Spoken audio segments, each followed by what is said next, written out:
சொல்லு. என் ஃப்ரெண்டு சூர்யா இங்கே தான் படித்தான் சார். என்னாச்சு அவனுக்கு?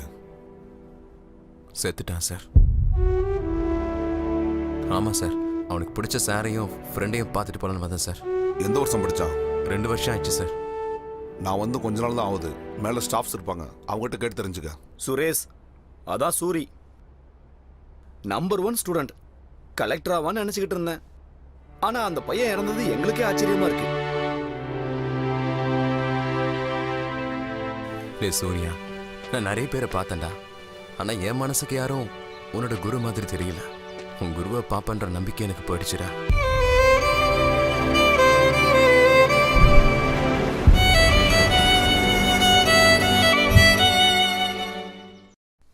சூரி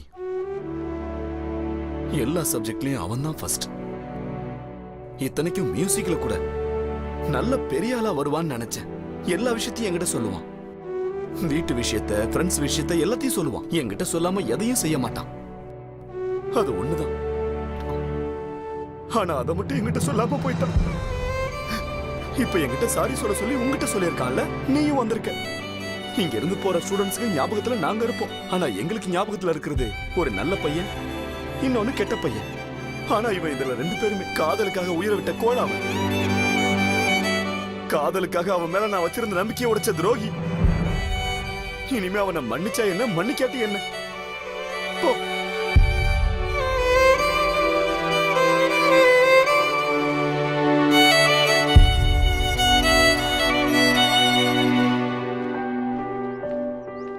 தம்பி, இது சுரேஷோட ஃப்ரெண்ட்ஸ் லிஸ்ட்டு. பிரின்சிபல் கொடுக்க சொன்னார். சுரேஷோட ஃப்ரெண்ட்ஸ் நிறைய பேர் புளியந்தோப்புல தான் வராங்களா. தம்பி, நீங்க அங்க போனீங்கன்னா ஏதாவது விஷயம் தெரிய வரும். தேங்க்ஸ்ண்ணா. சரிப்பா, ஜாக்கிரதா. அவர் அழுதாருனாலும் பரவாயில்ல, வயசாயிடுச்சுல. உன் காதலையும் தியாகத்தையும் புரிஞ்சுக்காம அப்படி பேசிட்டாருன்னு நினைக்கிறேன். ஆனால் சம்பந்தமே இல்லாமல் நான் எதுக்காக இப்போ அழுதுகிட்டு இருக்கேன்? அதனால ரொம்ப பிடிவாதம் பிடிச்சி வர்றேன். மன்னிக்கவே மனசு வர மாட்டேங்குது. ஆனால் அந்த ஆளுக்கு என்ன தெரியும் நம்மள மாதிரி பசங்களோட லவ்வை பற்றி?